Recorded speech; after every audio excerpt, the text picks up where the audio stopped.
Sydney has one of the most biodiverse harbours in the world. It is home to a beautiful and rich marine environment.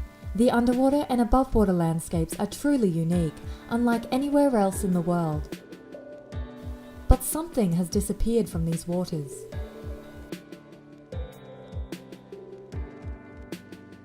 Shellfish reefs once formed the backbone of many temperate and subtropical estuaries, and while small populations continue to exist in most bays and estuaries, these are only a small fraction compared to the numbers seen pre-European settlement. Some researchers suggest that we have lost 85% of our natural oyster reefs worldwide, making these reef systems among the world's most threatened marine habitats. There are a number of factors that have contributed to this decline in Sydney Harbour.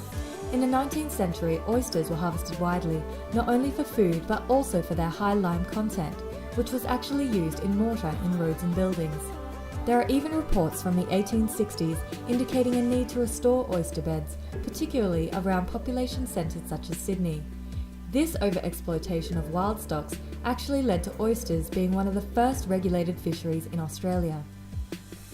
As the city grew, urban development and industrialisation put additional pressures on our environment, especially our marine life.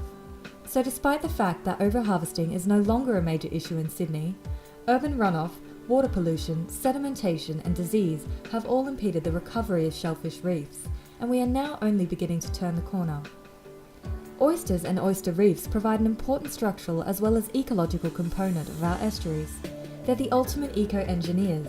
They filter water, take up excess nutrients from our waterways, and process fine sediments that get washed off the land. Oyster reefs themselves provide a wonderful 3D habitat full of cavities and holes for other marine organisms such as bivalves, snails, crabs, and algae. This in turn attracts fish and other large marine species that feed off the smaller creatures. More habitat means more fish. Another great advantage of these reefs is that they act as a fantastic natural breakwater, buffering and absorbing wave energy directed at the shoreline. They reduce erosion caused by boat wash, wind, waves and storms. Bordering our shorelines, these reefs help to protect our coastal assets, which might be national parks, productive mangroves and salt marsh areas, or they could be coastal properties. In the past, the approach to shoreline protection has been driven from a hard engineering perspective. Hard structures such as seawalls have been built to protect our land-based assets, and very little consideration has been given to the ecological impacts of these hard structures. Over 50% of the foreshore in Sydney Harbour has been artificially constructed, resulting in a significant loss of our natural habitats and all the plants and animals that these support.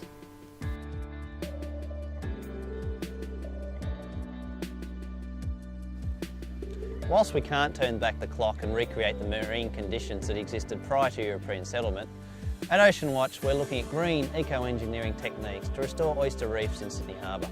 We've worked alongside Australia's leading engineers and ecologists, and we're focused on balancing shoreline protection and habitat creation.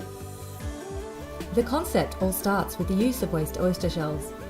Annually, Australian restaurants and primary industries discard around 10,000 tonnes of waste oyster shell to landfill every year.